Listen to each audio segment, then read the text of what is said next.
우리 함께 하나님 말씀 읽겠습니다. 우리 신약성경 요한일서 2장 우리 7절로 11절 말씀입니다.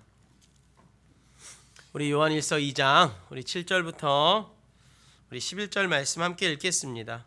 사랑하는 자들아, 내가 새 계명을 너희에게 쓰는 것이 아니라 너희가 처음부터 가진 계명이니 이 옛 계명은 너희가 들은 바 말씀이거니와 다시 내가 너희에게 새 계명을 쓰느니 그에게와 너희에게도 참된 것이라. 이는 어둠이 지나가고 참빛이 벌써 비침이니라.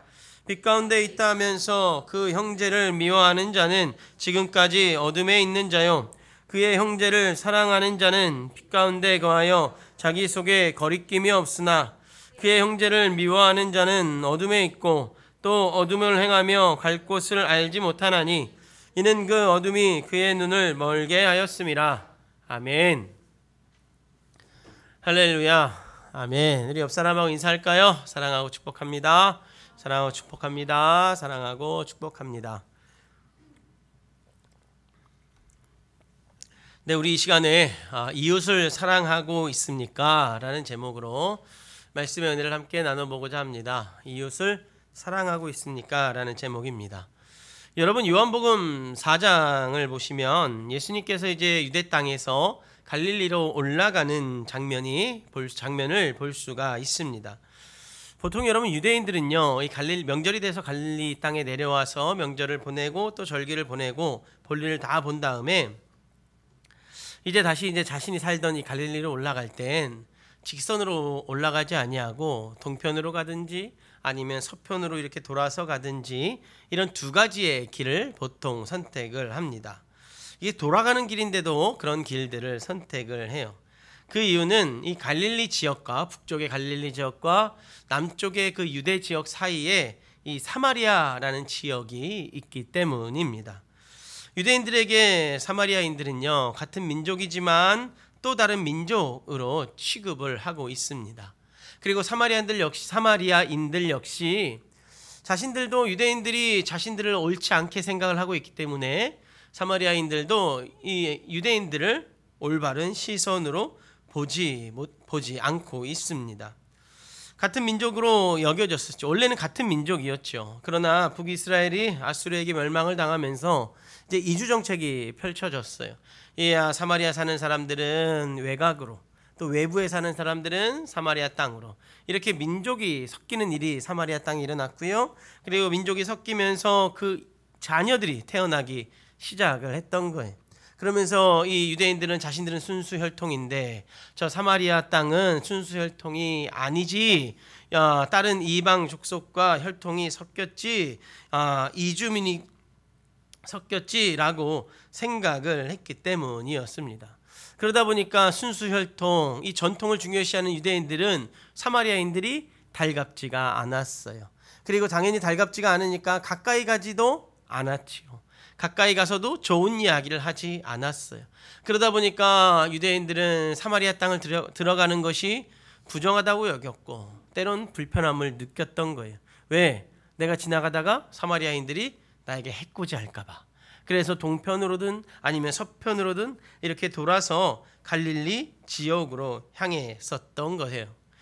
그런데 여러분, 요한복음 4장을 보니까 예수님도 유대인이시고 그래서 동편으로 가든지 서편으로 가든지 선택을 할 것 같은데, 여러분, 예수님의 모습은 아니었어요.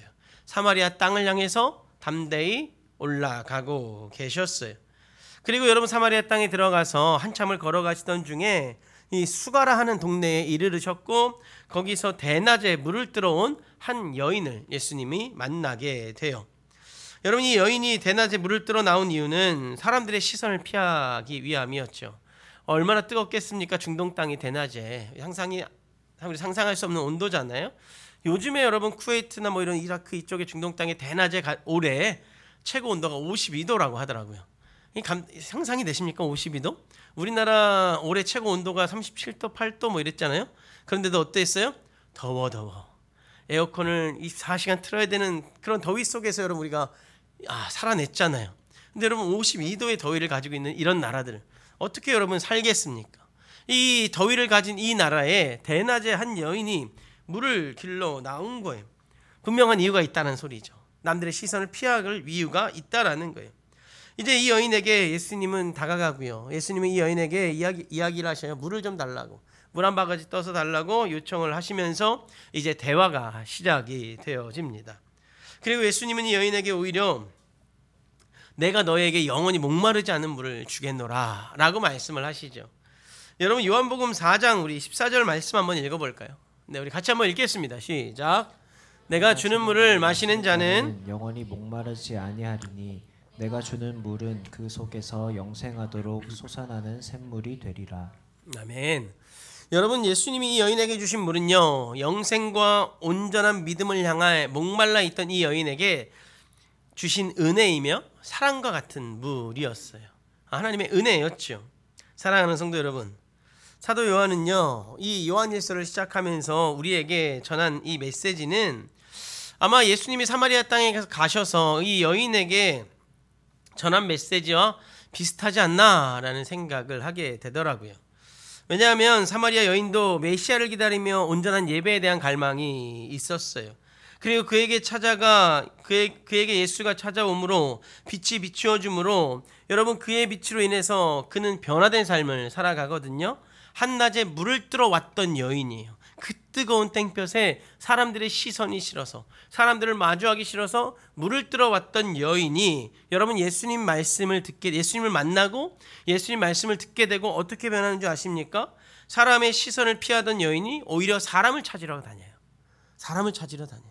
그리고 사람을 찾아가서 예수가 왔다고, 메시아가 왔다고 이렇게 이야기를 하는 여인으로 변화가 되어져요.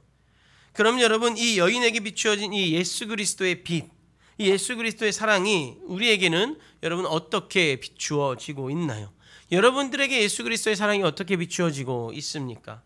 여러분, 오늘 본문에서 사도 요한은요, 다시 한번 우리들에게 이 예수 그리스도의 빛, 이 참빛이 무엇인지를 알려주고 있고요.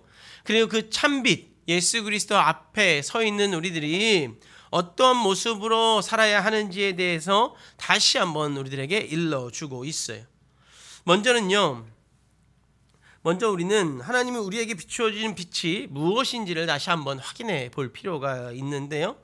여러분, 하나님이 우리에게 비추어주신 빛은 누구냐면 바로 예수 그리스도이심을 여러분 꼭 기억하고 믿으셔야만 해요.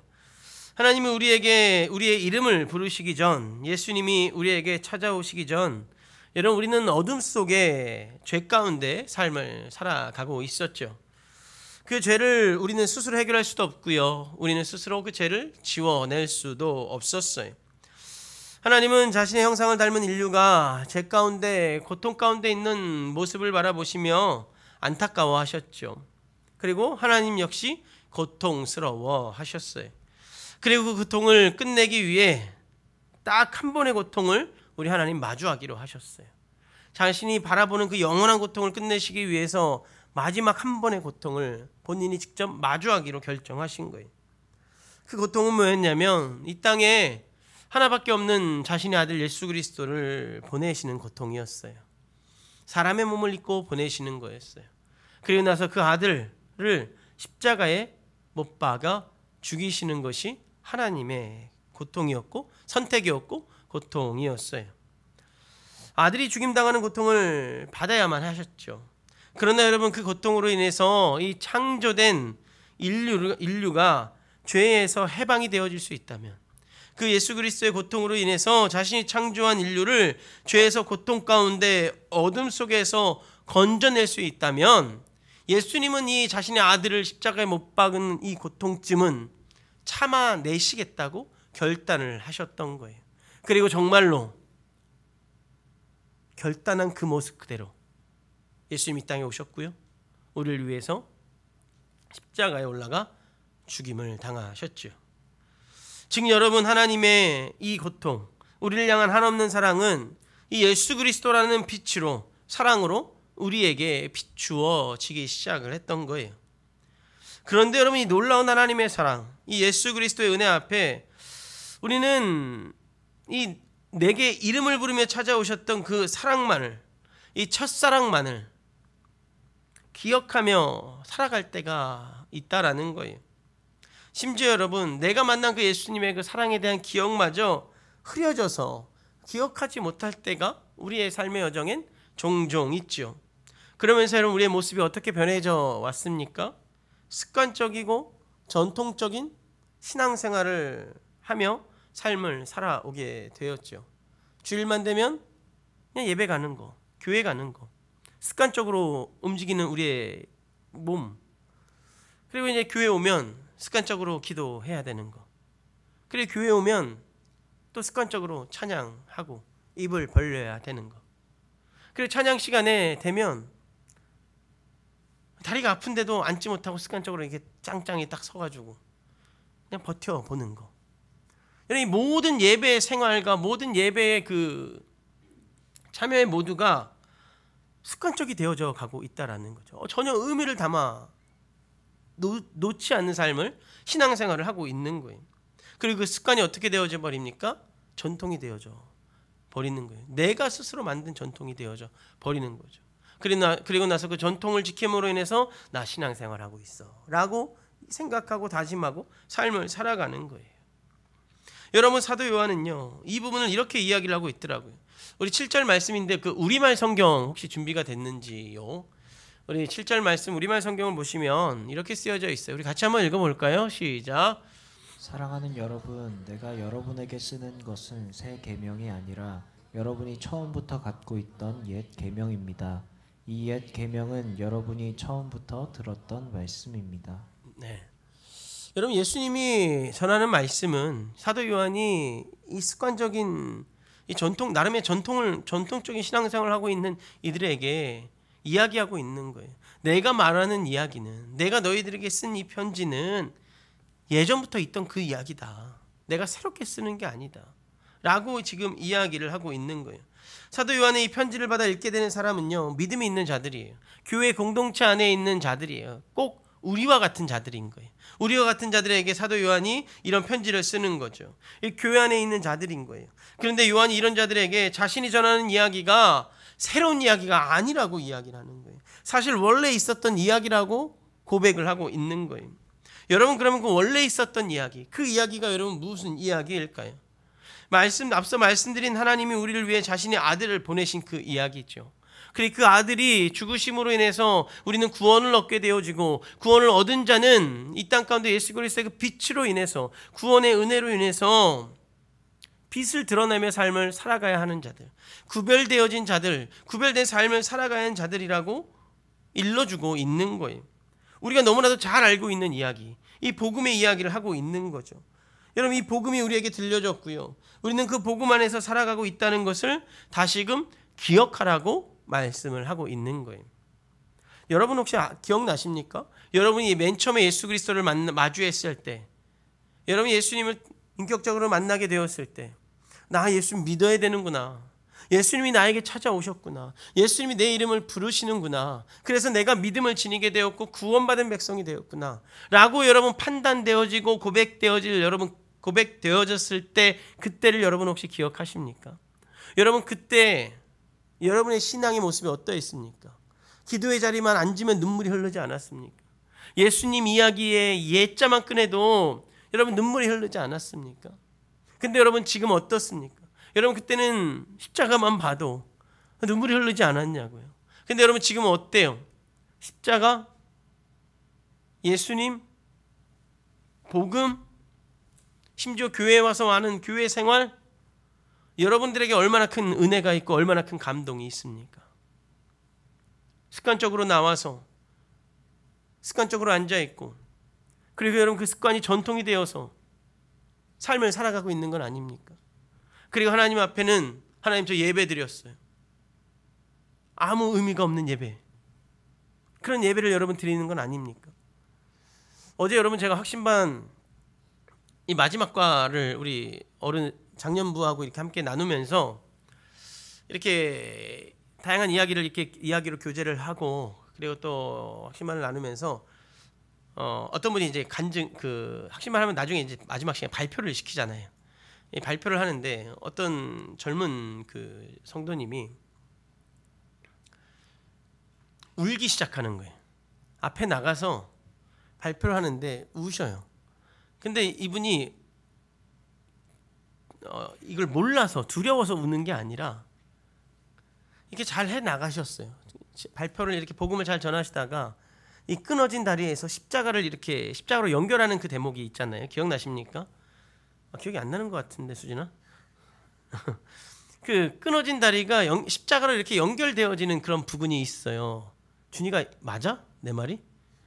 있는 것 같아? 그 있는데 이분이 그 십자가를 그리다가 벌벌벌 떨더라고요. 그리고 막 우는 거예요, 갑자기. 근데 나 때문에 예수님이 뭐 이러면서 말을 잊지를 못하시고 꽤 오랜 시간이 지체가 됐어요. 그래서 확신반을 어제 2시간을 물론 그건 중요한 건 아닌데 하여튼 여러분에게 그런 감동이 이분은요 어릴 때부터 예수 믿던 사람이에요. 그런데 이 확신반을 하다가 다시금 또 은혜를 받게 되어지고 또 은혜를 새롭게 마주하게 되어진 것 같아요. 그러다 보니까 그 십자가 앞에서 벌벌 떨면서 십자가의 이름을, 예수의 이름을, 그 크신 사랑을 함부로 이거 어렵다고 막 이야기를 하셨어요. 여러분 우리 안에 그런 거 여러분 언제 경험하셨습니까? 여러분 언제 여러분 이런 마음들이 있으십니까? 물론 여러분 모양과 이 드러냄의 형태는 우리가 신앙생활을 하면서 변화될 수 있죠. 연륜이 쌓이고 변화될 수 있어요. 그러나 하나님이 우리에게 주시는 감동은 동일하다라는 거예요. 그리고 그 감동은 어떻게 해서든지 드러나고 표출이 되어진다라는 거예요. 그럼 여러분 얼마나 많은 표출을 하고 삶을 살아가고 있냐라는 거죠. 이 사도 요한이 이 요한일서를 읽고 있는 자들에게, 받아서 읽어야 하는 자들에게 내가 하는 이야기가 이미 너희들이 다 알고 있는 이야기라는 거예요. 근데 왜 내가 너에게 이 이야기를 다시 하고 있는지 아냐? 너희들이 처음 알았던 때와 지금 너희들의 신앙생활의 모습과 너무 차이가 많다라는 거죠. 감동이 있느냐 물어보는 거예요. 주의 음성이 들리냐 물어보는 거예요. 찬양하고 경배할 때, 말씀의 자리에 앉아서 말씀을 읽어갈 때, 기도할 때 하나님의 음성을 사모하느냐 라고 지금 이야기를 하고 있는 거예요. 내가 전하는 것이 새로운 게 아니라 기존에 있던 거 내가 다 알고 있는 거라 이야기를 하고 있는 거죠. 여러분 오늘 청년의 밤 행사가 있어요. 저녁 예배 때 저는 개인적으로 이 청년의 밤을 위해서 기도하면서 이런 마음이 좀 들었어요. 우선적으로는 이 초청받아 오는 자들에게 이 청년의 밤을 통해서 복음이 좀 전해질 때, 하나님의 빛이 좀 비추어질 때 이들이 좀 빛의 영향력 안으로 좀 들어왔으면 좋겠다라는 마음을 가지고 기도했고요. 그리고 두 번째 기도의 제목은 뭐였냐면, 제 안에 있는 기도의 제목은 뭐였냐면, 이 행사를 준비하는 모든 이들 역시 다시 한번 자신들이 전하는 그 복음의 능력을 좀 스스로 체험하는 시간이 좀 되었으면 좋겠다라는 생각을 했어요. 여러분 이따가 이제 열심히 막 분주하게 막 열심히 하실 거잖아요. 근데 여러분 그런 상황 속에서 지난주에도 말씀드리고 또 오늘도 말씀드리는데요. 그런 상황 속에서 여러분들 자체가 하나님을 좀 새롭게 만났으면 좋겠어요. 내가 왜 여기 나와서 워십을 하고, 내가 왜 여기 나와서 저 줄을 매고 끈을 당기고, 내가 왜 여기 나와서 찬양을 하고 고백을 하는가? 왜 내가 여기 와서 연극을 하고 어떤 행동을 취하고 있는가? 여러분 이게 일이 아니라 여러분들에게 하나님을 만나는 수단이 되어지고 하나님 앞에 믿음의 고백이 되어지는 수단이 되었으면 정말 귀하고 복될 것 같아요. 그래서 저는 이렇게 두 가지를 놓고 지난번에도 말씀을 드렸지만 이렇게 기도하고 있어요. 하나님, 참여하는 모든 이들이 이 청년의 밤이 일이 아니라 은혜가 좀 되게 해달라고, 은혜로 감당하게 해달라고. 그래서 이 은혜 속에 새로운 분들도 하나님을 새롭게 만나고, 기존에 있는 우리 청년들도 이 다양한 이 행동을 통하여 하나님을 좀 새롭게 만났으면 좋겠다라는 생각을 가지고 기도하고 있어요. 사랑하는 성도 여러분, 여러분들에게 들려지는 그 하나님의 빛, 복음, 그 사랑을 다시 한번 여러분의 다양한 열심과 수고로 드러내 보이시고요. 그 열심과 수고 안에 다시 한번 하나님을 만나는 놀라운 역사가 있기를 주님의 이름으로 간절히 축복하겠습니다. 그럼 여러분, 그 하나님의 빛, 그 복음 앞에 온전히 서 있는 자의 모습은 어떤 모습일까요? 얼굴이 뽀얘질까요? 아니면 뭐 이렇게 광채라도 좀 날까요?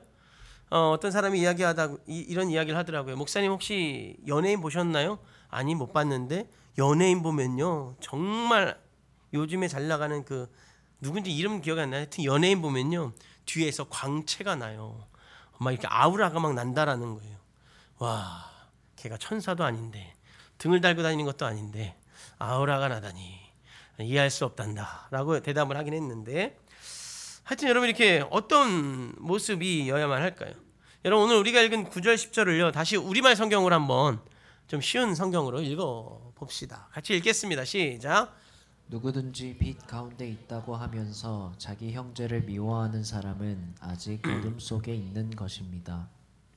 네, 자기 형제를 사랑하는 사람은 빛 가운데 거하고 그 사람 안에는 그를 넘어뜨릴 장애물이 없습니다. 사도 요한은요, 빛 가운데 있는 자와 그렇지 못한 자의 모습을 정확하게 구분해요. 빛 가운데 있는 자, 그렇지 못한 자. 예수 그리스도를 믿는 자, 그렇지 못한 자. 내가 예수 그리스도의 은혜 안에 있는 자, 그렇지 못한 자를 정확하게 구분하는데요. 먼저 여러분, 빛 가운데 있다고는 하지만 정작 아닌 자들에 대해서 이렇게 말을 하죠. 형제를 자매를 미워하는 자는 아직 어둠 속에 있는 자라고. 이게 무슨 말일까요? 여러분, 예수님이 누구를 미워하셨나요? 여러분, 예수님이 누구를 이렇게 따돌리셨나요? 아니요. 예수님은 누구도 따돌리지 않았어요. 예수님은 누구도 미워하지 않았어요. 심지어 여러분, 가룟 유다에게 뭐라고 말씀하셨어요? 뭐라고 말씀하셨을까요? 차라리 태어나지 않았어요. 이 말이 여러분 무슨 의미인지 아십니까? 이 말이 내가 너무나도 유다를 사랑한다라는 거예요. 내가 인간 그 자체 유다를 너무나도 사랑하는 거죠. 그러니까 내 유다 안에 있는 이 죄 때문에, 때로는 이 유다 안에 있는 이 죄로 인한 역할 때문에, 이 정말 가슴 아픈 일을 유다가 하잖아요. 그런 유다에게 예수님이 이렇게 말씀하시는 거예요. 차라리 태어나지 않았으면 좋았을 것을. 예수님은요, 유다에 대한 사랑이 있었던 거죠. 예수님은 유다를 향한 시선이 여전히 있으셨던 거예요.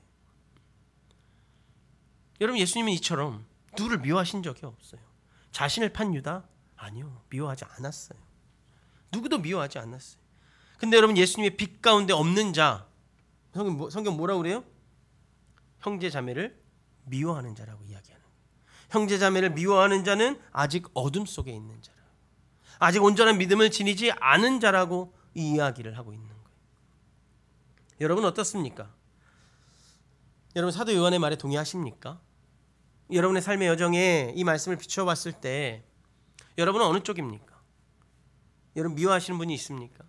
싫어하시는 분이 있습니까? 어떤 이유를 막론하고, 어떠한 상황이나 어떠한 문제를 막론하고 미워하면 안 된다. 예수 그리스도의 빛 안에 있는 자, 믿음 안에 있는 자는 미워하면 안 된다. 이웃을 사랑해야 되는 자는 미워하면 안 된다 라고 말씀하고 계시는 거예요. 그럼 여러분은 이런 생각 드실 거예요. 저는 예수님 믿어요. 맞아요. 여러분, 예수님 믿죠. 그러나 여러분, 형제나 혹은 자매를 향한 미움이 있지요. 저 예수님 믿는 거 확실한데 미워요. 이런 마음이 여러분 분명히 있어요. 그럼 여러분, 이를 어떻게 받아들여야 할까요? 우리 11절 말씀 한번 읽어볼까요? 11절 말씀 같이 읽겠습니다. 시작.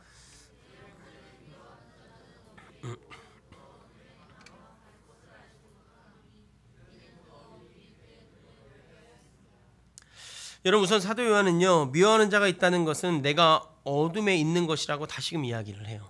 확실히 구분을 짓고 또 다시 이야기하는 거예요. 그리고 어둠으로 인해 내가 갈 곳을 알지 못한다고, 즉 내가 어떻게 행하고 살아야 하는지를 알지 못한다고 이야기하고 있는 거죠. 여러분, 참 억울하지 않습니까? 저 이 성경 볼 때 읽어가면서 묵상하면서 야, 이거 억울하지 않나라는 생각을 했어요. 왜냐하면 나는 하나님 믿는데, 나 하나님 믿거든요. 근데 누군가를 미워하잖아요. 여러분, 누가 안 밉습니까? 누구 미워한 적 없어? 미나야, 누구 미워한 적 없어? 너 저번에 나한테 이야기했잖아. 밉다고. 아자로 끝나는 애 밉다고. 어? 미워하잖아. 근데 미나가 예수 그리스도 안 믿는 게 아니에요. 믿는다고요. 저도 믿어요. 믿는데 미워하는 사람이 저도 생길까요, 안 생길까요? 생겨요. 답답한 사람도 생기고 미워하는 사람도 생겨요. 그럼 생긴다고요. 생겨요. 근데 이런 우리들에게 사도 요한이 미워하는 자가 있다는 건 내가 어둠 속에 있는 거라고 정확하게 이야기를 하고 있다라는 거죠. 나 예수 믿는데 그럼 어떻게 해야 될까요? 어떻게 해야 될까? 어떤 변명을 해야 될까? 나는 예수 믿는다고 하는데 자꾸 아니라고 하잖아요. 사도 요한이. 너 누구 미워하지? 그럼 넌 아니야 라고 이야기하면 어떻게 하라는 걸까요?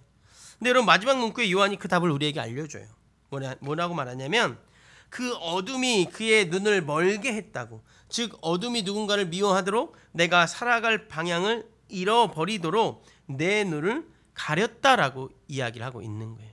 나는 예수를 믿어요. 그러나 어둠이 나에게 찾아와서 어둠이 나의 시야를 가린 거죠. 난 예수를 믿는데 어둠이 나의 시야를 가린 거죠. 2주 전인가요? 2주 전에 나누었었던 그 죄의 문제하고 비슷한 거죠. 우리는 의롭다 칭함을 받았잖아요. 그런데 여러분, 여전히 의롭다 칭함을 받았지만 죄 진다 안 진다? 진다. 우리의 연약함, 이 마귀가 우리를 가만히 놔두지 못하는 것처럼 우리 이것과 비슷한 거죠. 어떤 분 이런 생각하실 것 같아요. 저는 예수님을 믿고 있는데 어떻게 내 어둠이 내 눈을 가릴 수 있습니까? 나 예수 믿는데 어떻게 때론 사단이, 때론 마귀가 나를 괴롭힐 수 있습니까? 라는 질문을 할 것 같아요. 예수님 제일 강하신 분인데요 라고 말이죠. 맞아요. 예수님 제일 강하죠. 완전하죠. 우리가 상상할 수 없는 큰 권능과 힘을 지니신 분이 여호와 하나님이신 예수님이시죠. 그러나 여러분, 우리가 기억해야 될 것이 한 가지가 있어요. 그것은 뭐냐면 예수님이 다스리는 세상이지만 여전히 이 땅에는 악한 영이 존재한다라는 거예요. 우리를 미혹하는 영이 존재한다라는 거예요. 여러분, 고린도후서 4장 4절 말씀 한번 읽어볼까요? 우리 같이 한번 읽어보십시다. 시작. 그 중에 이 세상의 신이 믿지 아니하는 자들의 마음을 혼미하게 하여 그리스도의 영광이 복음의 그리스도는 하나님의 형상이니라.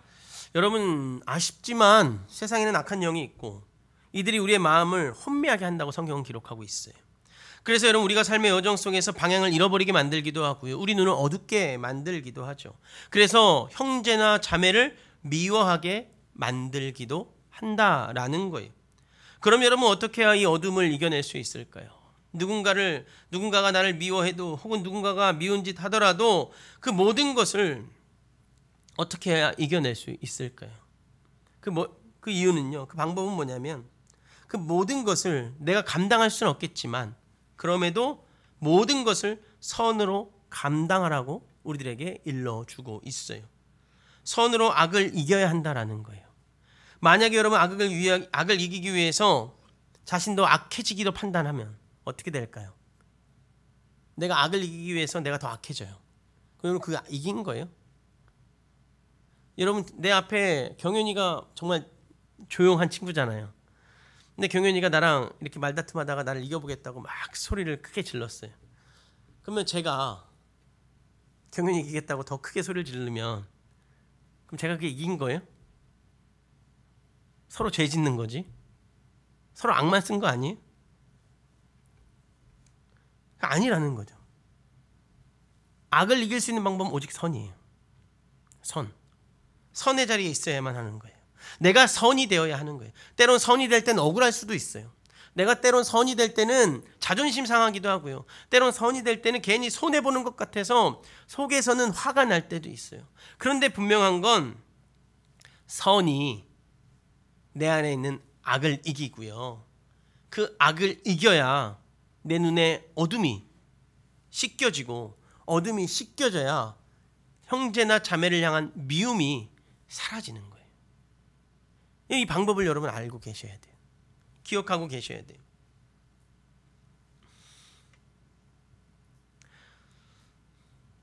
여러분, 미워해서 문제가 해결됩니까?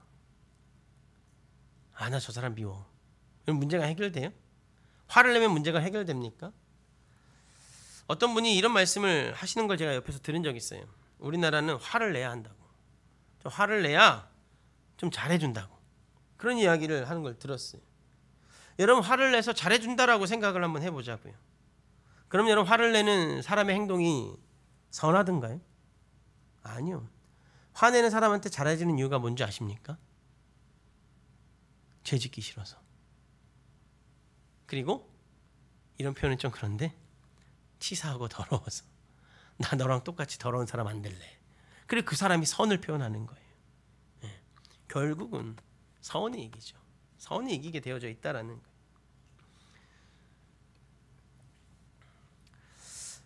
말씀을 정리할게요. 여러분, 예수 그리스도를 믿어도 악한 영이 우리를 괴롭힐 때가 있어요. 저는 미운 짓만을 해요. 잘해보려고 하다가 싸웠어요. 아니요. 여러분, 그 시선 자체가 악한 영에 영향을 받고 있다고 사도 요한이 우리들에게 일러주고 있는 거예요. 그럼 여러분 어떻게 해야 될까요? 하나님은 이렇게 말씀하시죠. 선을 악으로 이기라고. 선을 악으로 이기라고. 억울해도 선으로 악을 이기라고 하나님 말씀하시니까. 여러분, 우리가 그런 삶을 살아가야 되는 거예요. 이게 우리의 삶의 방식이고 빛의 자녀로서의 삶을 살아가는 방식이 되어지는 거예요. 여러분, 이 하나님의 말씀 앞에, 이 하나님의 방식 앞에 이번 한 주간 노력했으면 좋겠어요. 한번 애써봤으면 좋겠어요. 오늘 사도 요한이 선을 악으로 이겨야 된다고 말씀하셨으니 이 말씀을 내가 한번 살아봐야겠다. 빛의 자녀는 이러한 삶이어야지 라고 여러분 애쓰면서 빛의 자녀다운 모습으로 삶을 살아가는 한 주간이 되어지시기를 주님의 이름으로 간절히 부탁을 드리겠습니다. 한번 노력해 보자고요. 한번 화가 날 때 선으로, 속이 열이 확 받을 때 선으로 한번 상대방을 마주해 보세요. 그러면 나에게 펼쳐진 하나님의 크신 은혜가 남을 향한 미움이 걷어지고 그를 향한 이웃을 향한 사랑이 우리 안에 펼쳐지게 되고 하나님의 은혜를 경험케 되어지는 놀라운 은혜를 맞이하게 될 거예요.